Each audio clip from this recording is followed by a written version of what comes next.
Yes, class 12th. Welcome to Simply Commerce. Yes बेटा, we were doing factors affecting financing decisions. तो वहाँ पर हमने सारे पॉइंट्स पढ़ लिए थे. लास्ट के सिर्फ 2 पॉइंट्स रह गए थे. थोड़ा सा डेप्थ में समझने की ज़रूरत थी तो इसलिए हमने छोड़ दिए थे.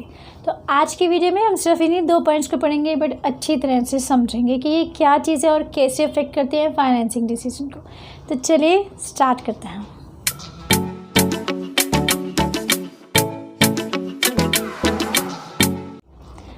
यस क्लास, चलिए स्टार्ट करते हैं. I am saying class actually आदत है, एक टीचर को आदत होती है स्टार्टिंग फ्रॉम. चलिए क्लास स्टार्ट करते हैं. I am so sorry for that. Students start करते हैं. चलिए, हम फाइनेंसिंग डिसीजन कर रहे थे, तो फाइनेंसिंग डिसीजन में हमने 2 चीज़ों को छोड़ा था. अब फॉर द स्टूडेंट्स जिनको लगता है कि मैम कुछ नहीं समझ आएगा हमें, क्योंकि इस वीडियो में तो हमने लास्ट के 2 पॉइंट्स किया, तो बेटा ये चैप्टर हमने स्टार्ट किया हुआ है फाइनेंशियल मैनेजमेंट का, और आप इसको स्टार्टिंग से देखिए तो आपको बहुत अच्छी तरह से ये चैप्टर समझ में आएगा, राइट. और इस चैप्टर में खास बात यह है कि चैप्टर समझ में आना चाहिए, क्योंकि ये चैप्टर आप ऐसे रोड लर्निंग नहीं कर सकते. आप ये सोचिए कि मैं एक क्रैम करके रट्टा मार के मैं इसको कर सकता हूँ, तो नहीं होगा, क्योंकि केस स्टडीज़ भी नहीं आएंगी, चीज़ें समझ में भी नहीं आएंगी, ऊपर से जाएंगे. तो इसीलिए आप इसको चैप्टर को अच्छी तरह से समझ के कीजिए. तो अगर आपको स्टार्टिंग से करना है बेटा, डिस्क्रिप्शन बॉक्स में लिंक दिए हुए हैं जो इससे पहले के इस चैप्टर की जो पहले की वीडियोज़ है, तो क्लिक कीजिए, उसको अच्छी तरह से समझिए. कोई क्वेश्चन माइंड में आता है पुट कीजिए, I am always there for you. तो आपके हर एक क्वेश्चन का आंसर मैं दूंगी, राइट. चलिए, तो अभी हम लास्ट के हमारे 2 पॉइंट्स रह गए थे, that is share of capital market. Sorry, state of capital market is there. So I'll write here state of capital market. State of capital market भी इफेक्ट करता है कि क्या हमें कौन से सोर्स ऑफ फाइनेंस यूज़ करने चाहिए, कहाँ से पैसा अरेंज करना चाहिए. बेटा देखो, एक 2 वर्ड्स को हम पढ़ेंगे, बार बार आएगा ये, that is bullish and bearish, ठीक है. तो एक टाइम ऐसा होता है जब मार्केट में बहुत अच्छी चीज़ें चल रही होती हैं, बहुत सब कुछ अच्छा है, सारी कंपनीज अच्छा प्रॉफिट कमा रहे हैं और सबको अच्छा डिविडेंड मिल रहा है. एक चीज़ हम ध्यान से करेंगे बेटा, ये चीज़ हमने 11th में पढ़ी थी, थोड़ा सा जो बच्चे होते हैं वो भूल जाते हैं, तो एक बार हम इसको करते हैं थोड़ा सा, ठीक है. तो बेटा क्या होता है, जैसे कंपनी को प्रॉफिट होता है तो कंपनी उस प्रॉफिट को अपने जहाँ से उसने पैसा लिया उनको तो देना पड़ेगा, डिविडेंड देना पड़ेगा, इंटरेस्ट देना पड़ेगा. तो कंपनी क्या करती है बेटा, सबसे पहले सपोज उसको 2 लाख रुपीज़ का प्रॉफिट हुआ. हम एक छोटा सा टर्म लेके चलते हैं ताकि ईजिली समझ आए, जबकि ये चीज़ें तो करोड़ अरबों में होती हैं. तो हम लोग कह रहे हैं कि 2 लाख रुपीज़ सपोज उसको प्रॉफिट हुआ. अब उस प्रॉफिट को बेटा वो सबसे पहले किसको देती है, इंटरेस्ट पेमेंट करती है. तो सबसे पहले इंटरेस्ट पेमेंट किया जाता है. सपोज इंटरेस्ट जो पेमेंट किया जाना है वो सिर्फ 20,000 है, ओनली 20,000. तो फिर अब वो 20,000 क्या कर देगी, इंटरेस्ट पे कर देती है. तो फिर कितना आया, 1,80,000. मैंने आपको क्या सीक्वेंस बताया था, मैंने आपको बताया था कि सबसे पहले क्या होता है, इंटरेस्ट डिडक्ट करते हैं, फिर टैक्स डिडक्ट करते हैं, फिर प्रेफरेंस डिविडेंड और फिर इक्विटी डिविडेंड, जो भी बच गया वो इक्विटी डिविडेंड का. तो अभी हम प्रेफरेंस डिविडेंड नहीं लेके चल रहे हैं यहाँ पर, हम सब इक्विटी और डिबेंचर्स, मैंने आपको बोला था हम इसी को ही ज़्यादा कंपेयर करेंगे, क्योंकि ये इक्विटी जो होता है ओन्ड फंड हो गया और जो डिबेंचर्स है हमारा बोरोड फंड हो गया. तो चलिए सीक्वेंस लेके चलते हैं. तो सबसे पहले क्या होगा, इंटरेस्ट पेमेंट करेंगे. इसको मैं EBIT भी बोल सकती हूँ, आप प्रॉफिट भी बोल सकते हैं. आप प्रॉफिट बोलिए, क्यों, क्योंकि EBIT अभी नहीं बोलेंगे, जब हम EBIT EPS एनालिसिस करेंगे तो उसको अच्छे से समझेंगे, ठीक है. आप सपोज कंपनी को प्रॉफिट हुआ 2 लाख रुपए का, उसमें से उसने इंटरेस्ट पेमेंट कर दिया 20,000 का, उसके पास बचा 1,80,000. अब 1,80,000 के पास सपोज 10% टैक्स हो गया, तो 10% उसने टैक्स पे कर दिया, दैट इज़ 18,000. 10% ऑन 1,80,000, तो टैक्स इस ऐसे पे किया जाता है.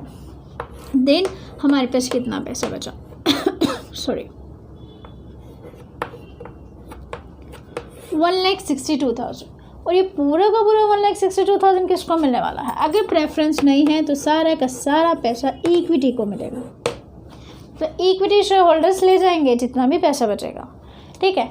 अगर सपोज मार्केट बुलिश में चल रही है, देखो बुलिश का मतलब है प्रॉफिट बहुत ही ज़्यादा हो रहा है, बहुत ही ज़्यादा, हर कंपनी बहुत प्रॉफिट अर्न कर रही है, तो हमेशा ध्यान रखो, जब कंपनी बहुत ज़्यादा प्रॉफिट अर्न करती है तो इक्विटी को भी बहुत ज़्यादा डिविडेंड मिलता है। क्यों? क्योंकि इसको एग्जांपल से समझो तो ज़्यादा अच्छे समझ आएगा। सपोज बुलिश मार्केट चल रही है, बुलिश कंपनी बहुत ज़्यादा प्रॉफिट अर्न कर रही है, हर कंपनी अच्छा प्रॉफिट अर्न कर रही है। तो अगर ये कंपनी को प्रॉफिट हो जाता है दैट इज़ 8 लाख रुपीज़, क्योंकि यहाँ पर क्या चल रहा है, बुलिश मार्केट, बुलिश में सभी कंपनीज अच्छा प्रॉफिट अर्न कर रहे हैं। 8 लाख 20,000 आपने इंटरेस्ट को दे दिया। इंटरेस्ट तो आपका फिक्स ही रहता है, इंटरेस्ट को तो चेंज करना नहीं है, वो हमेशा फिक्स रहेगा। तो इंटरेस्ट तो फिक्स रहा, 8 में से 20 दैट इज़ 780,000। और उसके बाद आपने 780,000 का 10% दैट इज़ 78,000 टैक्स को दे दिया, क्योंकि यही तो हमारा चलता है सीक्वेंस। तो ऐसे करके आपको सीक्वेंस भी याद हो जाएगा, और आगे मैं EBIT EPS एनालाइज कराऊंगी तो वो भी आपको बहुत ईजिली आ जाएगा। तो दैट इज़ 7 लाख। ये पूरा का पूरा किसको मिल गया? ये तो इक्विटी को मिल गया।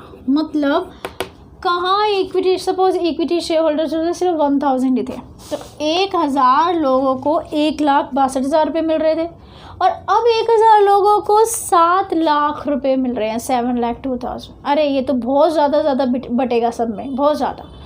तो इसका मतलब जब भी बुलिश मार्केट होती है जहां कंपनियां बहुत अच्छा प्रॉफिट अर्न कर रही हैं, तो उस टाइम फ़ायदा इक्विटी शेयर होल्डर्स को है। क्यों? क्योंकि जब ये तो अपना एक साइड पे लेके हट जाएंगे, छोटा सा जो भी इंटरेस्ट का है ये तो हट जाएंगे साइड पे, तो ज़्यादा प्रॉफिट होगा तो कौन सबसे ज़्यादा फ़ायदा कमा रहा है? यहाँ इक्विटी शेयर होल्डर्स वाले कमा रहे हैं। एक और एग्जांपल लेके देते हैं, यहाँ पर हम बेयरिश मार्केट देखते हैं।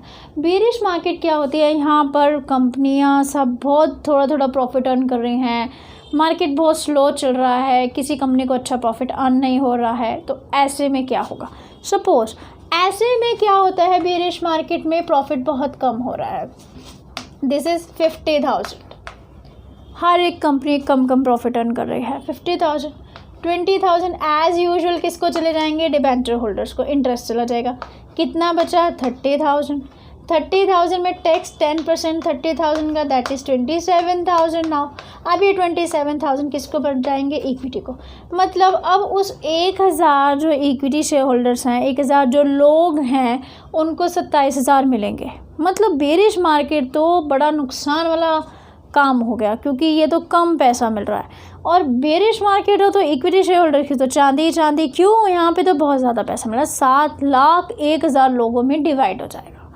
ठीक है, अब आप इमेजिन कीजिए बुलिश मार्केट चल रही है, आप इन्वेस्टर हैं, तो आप क्या लेना पसंद करेंगे? इक्विटी शेयर्स लेना पसंद करेंगे या फिर आप डिबेंचर लेना पसंद करेंगे? तो आप कहेंगे मैम अगर बुलिश मार्केट चल रही है तो प्रॉफिट बहुत ज़्यादा हो रहा होगा और इसका मतलब डिविडेंड बहुत ज़्यादा मिल रहा होगा, तो ऐसे में डिबेंचर्स कौन लेगा? इससे अच्छा तो equity share holder equity shares खरीदो। मतलब इन्वेस्टर इक्विटी शेयर्स खरीदने में इंटरेस्टेड हैं। तो बुलिश मार्केट में जो इन्वेस्टर्स हैं वो क्या खरीदना चाहते हैं? वो खरीदना चाहते हैं इक्विटी, क्योंकि उनके लिए फ़ायदा है। और जब बेरिश मार्केट होगी तो इन्वेस्टर क्या खरीदना चाहते हैं? अब बेरिश मार्केट हर एक जो कंपनी प्रॉफिट अर्न कर रही है बहुत ही कम अर्न कर रही है। बेरिश मार्केट आप कहेंगे, आप इन्वेस्टर हैं, आपने अपना पैसा लगाना है, या तो इक्विटी खरीदे या डिबेंचर्स। तो आप कहेंगे ओहो ऐसा भी तो हो सकता है कि कंपनी को इतना कम प्रॉफिट हो कि वो डिविडेंड दे ही ना पाए, तो ऐसे में तो बड़ा रिस्क हो जाएगा। कम से कम इंटरेस्ट पक्का तो है, डिबेंचर्स पे तो इंटरेस्ट कंपनी को देना ही पड़ेगा, चाहे कंपनी लॉस में ही क्यों ना चल रहा है, कंपनी के पास पैसा क्यों ना हो, नहीं हो, अगर पैसा नहीं भी है तो भी उसको इंटरेस्ट तो देना पड़ेगा। तो आप इन्वेस्टर हैं, आप सोचेंगे मुझे अब इस टाइम पैसे का कुछ, मुझे सेफ़ रहना है, क्योंकि इक्विटी शेयर होल्डर्स को तो कुछ भी नहीं मिल रहा। लेकिन यहाँ पर आप सेफ़ तो हैं कि आपको पैसा ज़रूर मिलेगा, चाहे कंपनी लॉस में क्यों ना चले जाए। तो बेरिश मार्केट जब चल रही होती है, ऐसे में एक इन्वेस्टर डिबेंचर्स खरीदना चाहता है, वो इक्विटी में कोई इंटरेस्टेड नहीं है। उसको लगता है कि अगर लॉस हो गया, अगर ये 30 भी होगा या 10 भी होगा तो भी 20 तो मिलने ही है, डिबेंचर होल्डर को तो पैसा मिलना है। इस टाइम वो अपने आप को सेव करना चाहता है। या फिर इन शॉर्ट मैं ये कह सकती हूँ कि अगर कोई भी कंपनी पैसा अरेंज करना चाहती है तो बुलिश मार्केट है तो ऐसे में इक्विटी इशू करना चाहिए। क्यों? ज़्यादा से ज़्यादा लोग इक्विटी खरीदना चाहते हैं। और अगर बेरिश मार्केट है, स्टॉक मार्केट जो आपकी मार्केट चल रही है, कैपिटल मार्केट बेरिश में चल रही है, तो ऐसे में कोई भी इक्विटी खरीदना नहीं चाहेगा। आप लोग क्या खरीदना चाहेंगे? डिबेंचर्स खरीदना चाहेंगे, और कंपनी इशू कर भी देगी इक्विटी तो आप खरीदेंगे नहीं।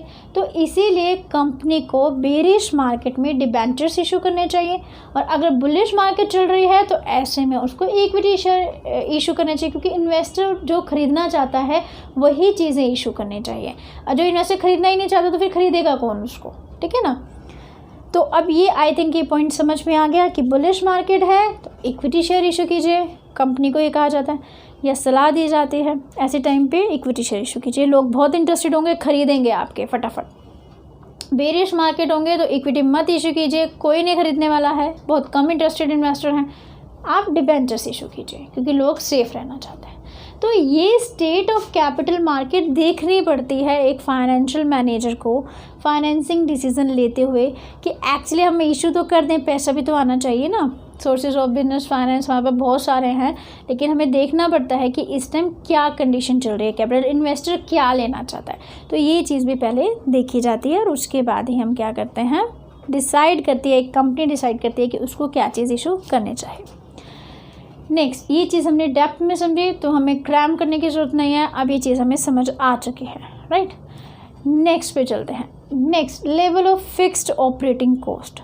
यहाँ पर मैं आपको ये बात कहूँगी कि जो फिक्स्ड कॉस्ट होती है वो 2 टाइप्स की होती है।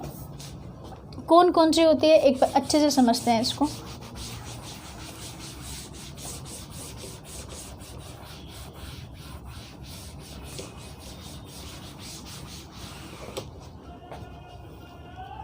थोड़ा सा वेट है, इतने तक सूख जाएगा, तब इतने तक हम इसको थोड़ा सा वैसे समझ लेते हैं ऑरली, ठीक है।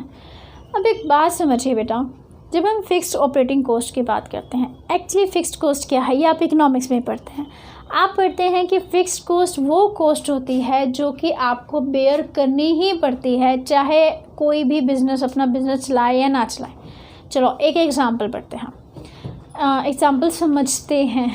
तो अगर सपोज़ मेरा बिज़नेस है, I am using this building, मैं इस बिल्डिंग को यूज़ कर रही हूँ, रेंट दे रही हूँ, और इस बिल्डिंग में मेरी जो मैंने फैक्ट्री अपनी बना रखी है और मैं प्रोडक्ट्स बनाती हूँ। अब बेटा एक चीज़ ध्यान रखो, यहाँ पर मैं चाहे 2 प्रोडक्ट बनाऊँगी तो भी मुझे फैक्ट्री का रेंट 20,000 रुपये सपोज देना पड़ेगा, चाहे मैं 10 प्रोडक्ट बनाऊँगी तो भी मुझे 20,000 देना पड़ेगा, चाहे मैं 20,000 प्रोडक्ट बनाऊंगी तो भी मुझे 20,000 देना पड़ेगा। मतलब फिक्स्ड कॉस्ट वो कॉस्ट होती है जो कि आपके लेवल ऑफ प्रोडक्शन पे बिल्कुल डिपेंड नहीं करती, ना ही लेवल ऑफ प्रॉफिट पे डिपेंड करती है। मतलब ये तो आपको देना ही पड़ेगा, चाहे आप 1 यूनिट बनाएं, चाहे 10 बनाएं, चाहे 10,000 बनाएं, ये फिक्स रहेगा, इसमें कोई कम या बढ़त नहीं होगी। तो ये होती हैं फिक्स्ड कॉस्ट, ये तो देनी ही पड़ेगी आपको। अब वेरिएबल कॉस्ट क्या होती है, जो बढ़ती घटती रहती है, पर हमें इससे कुछ लेना देना नहीं है क्योंकि हम तो फिक्स्ड कॉस्ट के बारे में पढ़ रहे हैं, अभी हम सिर्फ फिक्स्ड कॉस्ट को समझते हैं। तो ये हो गई हमारी फिक्स्ड ऑपरेटिंग कॉस्ट। जैसे रेंट, ये तो देना ही पड़ेगा चाहे आपको प्रॉफिट हो या ना हो। सैलरी देनी ही पड़ेगी जो एम्प्लॉयज़ की, वो तो फिक्स है, आपको देनी पड़ेगी चाहे आप प्रॉफिट अर्न करें या ना करें। ऐसे ही बहुत सारी चीज़ें हैं जो कि क्या होती हैं, फिक्स्ड कॉस्ट होती हैं, उसको हम फिक्स्ड ऑपरेटिंग कॉस्ट कहते हैं, क्योंकि वो चीज़ तो देनी ही पड़ेगी चाहे प्रॉफिट हो या ना हो। और हमेशा ध्यान रखिए कि फ़िक्स्ड ऑपरेटिंग कॉस्ट हमेशा क्या होते हैं, एक कंपनी के लिए या एक बिज़नेस के लिए रिस्की होते हैं। क्यों? देने ही पड़ेंगे चाहे प्रॉफिट हो या ना हो, चाहे प्रोडक्शन हो या ना हो, देना ही पड़ता है उसको। तो इसका मतलब फ़िक्स्ड ऑपरेटिंग कॉस्ट रिस्की है बिज़नेस के लिए, देना पड़ेगा। तो I write here fixed operating cost. Fixed operating cost क्या होते हैं, लाइक मैंने भी आपको समझाया, रेंट होता है, सैलरी होता है, ये सब क्या है, फिक्स्ड ऑपरेटिंग कॉस्ट, देना ही पड़ेगा चाहे आप प्रॉफिट कमाएं या ना कमाएं। अब एक और वर्ड पढ़ते हैं, that is fixed financial cost. Fixed financial cost क्या होती है, देखो नाम से पता चल रहा है, फाइनेंशियल कॉस्ट, फाइनेंस की कॉस्ट। मैंने आपको समझाया था बेटा, फाइनेंस की कॉस्ट, जहाँ से आप फाइनेंस अरेंज करते हैं उसको आपको क्या देना पड़ता है। लास्ट वीडियो में हमने कहा था कि अगर हम इक्विटी शेयर इशू करेंगे तो डिविडेंड देना पड़ेगा, डिबेंचर इशू करेंगे तो इंटरेस्ट देना पड़ेगा, इसी को ही फाइनेंशियल कॉस्ट कहते हैं। अब ध्यान से समझना बेटा, पहले फाइनेंशियल कॉस्ट क्या होती है, डिविडेंड होती है, जो इंटरेस्ट देना पड़ता है, ये सब फाइनेंशियल कॉस्ट होती है। मतलब जो आपने फाइनेंस रेस किया है उसके लिए आपको क्या देना पड़ रहा है, तो ये सब फाइनेंशियल कॉस्ट होती हैं। अब फाइनेंशियल कॉस्ट में फिक्स्ड कौन सी होती है? फिक्स्ड वो फाइनेंशियल कॉस्ट है जो आपको देनी ही देनी है, जो एक बिज़नेस को देना ही पड़ेगा, नहीं देने पे कोई काम नहीं चलेगा। जैसे interest on debentures, interest on debentures देना ही पड़ेगा, इसका कोई ऑप्शन नहीं है। डिविडेंड नहीं दो कोई फ़र्क नहीं है, क्योंकि डिविडेंड फिक्स फाइनेंशियल कॉस्ट में नहीं आएगा। क्यों? क्योंकि डिविडेंड दो ना दो कोई फ़र्क नहीं है। फिक्स फाइनेंशियल कॉस्ट वो कॉस्ट होती है, वो फाइनेंस की कॉस्ट है जो देनी ही पड़ेगी, नहीं देनी पड़ेगी। मैंने आपको समझाया था, अगर नहीं देती कंपनी तो क्या करेंगे, डिबेंचर होल्डर कोर्ट में स्यू करेंगे और वाइंड अप की सिचुएशन तक पहुंचा देंगे। तो मतलब ये डिबेंचर्स पे इंटरेस्ट तो देना ही पड़ेगा, चाहे आप प्रॉफिट अर्न करो चाहे नहीं करो। अब एक सिंपल सी बात समझो, सिंपल लॉजिक। मेरा बिजनेस है जहाँ पर मेरी फिक्स्ड ऑपरेटिंग कॉस्ट बहुत ज़्यादा है, मतलब रिस्क ज़्यादा है, तो ऐसे टाइम पे मैं कोशिश करूँगी कि नहीं, अपनी फिक्स्ड फाइनेंशियल कॉस्ट को थोड़ा कम रखते हैं। यहाँ तो हम रिस्क सहन कर रहे हैं, लेकिन यहाँ पे भी रिस्क ले लें ज़्यादा से ज़्यादा, तो ये तो गलत बात होगी। नो, यहाँ पर कम रिस्क लेते हैं, तो मैं यहाँ पर फिक्स्ड फाइनेंशियल कॉस्ट कम रखूँगी और मैं डिसाइड करूँगी कि मैं इक्विटी इशू करती हूँ। क्यों? क्योंकि ये वाली कॉस्ट, फिक्स्ड ऑपरेटिंग कॉस्ट मेरी बहुत ज़्यादा है, ये तो मुझे पैसा देना ही पड़ेगा। अब यहाँ पे भी रिस्क ज़्यादा ले लूँ, यहाँ पर भी डिबेंचर इशू कर लूँ, मतलब ये तो डबल रिस्क हो गया। तो मतलब मैं ये कहना चाहती हूँ या ये समझाना चाहती हूँ कि जहाँ पर आपकी फ़िक्स्ड ऑपरेटिंग कॉस्ट ज़्यादा है वहाँ पर आप अपनी फ़िक्स्ड फाइनेंशियल कॉस्ट को कम रखिए, मतलब डिबेंचर मत इशू कीजिए, फिर आप इक्विटी वगैरह इशू कीजिए, क्योंकि यहाँ का रिस्क कम हो जाएगा। हमने किया था डिबेंचर ज़्यादा रिस्क है, इक्विटी कम रिस्क ही होता है, क्योंकि उसको डिविडेंड दो या ना दो कोई फ़र्क नहीं पड़ता। तो वो कहना चाहता है कि अगर आपके फ़िक्स्ड ऑपरेटिंग कॉस्ट ज़्यादा है तो आप इशू कीजिए इक्विटी, क्योंकि दोनों तरफ से रिस्क हो जाएगा, नहीं तो यहाँ भी रिस्क और यहाँ भी देना पड़ेगा पैसा। और अगर आपके फिक्स्ड ऑपरेटिंग कॉस्ट बहुत कम है, मतलब कम रिस्क है, यहाँ पर आपको कम रिस्क है, तो कोई प्रॉब्लम नहीं, आप डिबेंचर इशू कर लीजिए, यहाँ पर आप रिस्क ले लीजिए, मतलब ये फिक्स्ड कॉस्ट वाला आप इशू कर लीजिए, क्योंकि यहाँ पर आपका रिस्क कम है, तो एक जगह रिस्क ले लेंगे तो चलेगा। लेकिन अगर आप ये चाहेंगे कि आपकी फ़िक्स्ड ऑपरेटिंग कॉस्ट भी बहुत ज़्यादा है और साथ में आप डिबेंचर इशू कर दें, मतलब फ़िक्स्ड फाइनेंशियल कॉस्ट भी ज़्यादा हो जाए, दोनों तरफ से रिस्क, डबल रिस्क, ऐसे में आप इक्विटी इशू कीजिए। सेकेंड थिंग, अगर आपकी फ़िक्स्ड ऑपरेटिंग कॉस्ट कम है तो मतलब वहाँ का रिस्क कम हो गया, तो कोई नहीं, आप फिक्स फाइनेंशियल कॉस्ट वाले इशू कर दीजिए, आप डिबेंचर इशू कर दीजिए, तो यहाँ आप रिस्क ले सकते हैं, मतलब आपका डबल रिस्क नहीं पड़ेगा। तो इसीलिए हम ये कहते हैं कि जब एक फाइनेंशियल मैनेजर फाइनेंसिंग डिसीजन लेता है, ये सोचता है कि मुझे कहाँ से पैसे अरेंज करने हैं, डिबेंचर से या इक्विटी से, तो वो फिक्स्ड ऑपरेटिंग कॉस्ट को ज़रूर चेक करता है कि अगर फिक्स्ड ऑपरेटिंग कॉस्ट ज़्यादा है तो फिर वो रिस्क नहीं लेगा, वो इक्विटी इशू कर देगा। और अगर ये फिक्स्ड ऑपरेटिंग कॉस्ट कम है, मतलब कम रिस्क है, तो फिर वो दूसरी तरफ रिस्क ज़्यादा ले सकता है, वो डिबेंचर्स भी इशू कर सकता है, राइट। तो इसका मतलब level of fixed operating cost भी एक बहुत बड़ा डिटर्मिनेंट है ये डिसाइड करने में कि हमें कौन से सोर्स ऑफ बिजनेस फाइनेंस को अडॉप्ट करना चाहिए, इक्विटी इशू करना चाहिए या डिबेंचर इशू करना चाहिए। दोनों तरफ से ज़्यादा रिस्क नहीं लेना है, क्योंकि फिर तो बहुत रिस्की ऑर्गेनाइजेशन हो जाएगी, सब कुछ बचाना बहुत मुश्किल है, ये पेमेंट भी करना, ये पेमेंट भी करना, दोनों ज़रूरी है, पेमेंट करना बहुत मुश्किल। किसी टाइम प्रॉफिट कम हुआ तो फिर फंस गए। लेकिन अगर आप एक रिस्क कम रखेंगे, एक रिस्क को बढ़ाएंगे, तो फिर ठीक है, थोड़ा बहुत रिस्क ले सकते हैं, राइट। आई होप ये चीज़ें आपको समझ आ गई होंगी, क्योंकि ये चीज़ें डॉक्ट में समझाने की ज़रूरत नहीं। तो अब हमें रटने की ज़रूरत नहीं है, हमें पता है कि अगर ये मोर है तो इक्विटी इशू कर दो, लेस है तो फिर आप डिबेंचर्स पे भी जा सकते हैं, बोरोड फंड पे भी जा सकते हैं, राइट। लेकिन इसके अगर आपको लगता है कि नहीं, अभी भी माइंड में कोई डाउट है, आपको चीज़ें कुछ क्लिक नहीं कर रही हैं, कोई पॉइंट समझ में नहीं आ रहा, तो आप कमेंट बॉक्स में ज़रूर लिखिए। और मुझे बहुत अच्छा लगेगा अगर आप मुझे कमेंट बॉक्स में क्वेश्चन पुट करेंगे और मैं उसका आंसर दूँगी। मुझे लगेगा कि आप चीज़ों को समझने की कोशिश कर रहे हैं और आपने चीज़ों को समझा भी, राइट। चलिए, अगर आपको लगता है कि चीज़ें समझ में आई और ठीक आपको लगा कि ये ऐसा ही समझाना चाहिए, तो लाइक बटन प्रेस कीजिएगा, सब्सक्राइब भी कीजिएगा और थर्ड शेयर भी कीजिएगा। एग्ज़ाम आने वाले हैं, ज़रूरी है कि सभी स्टूडेंट्स के पास ये कंसेप्ट पहुँचे और बच्चों को समझ में आए। राइट, चलिए अब लास्ट, थैंक्स फॉर वॉचिंग।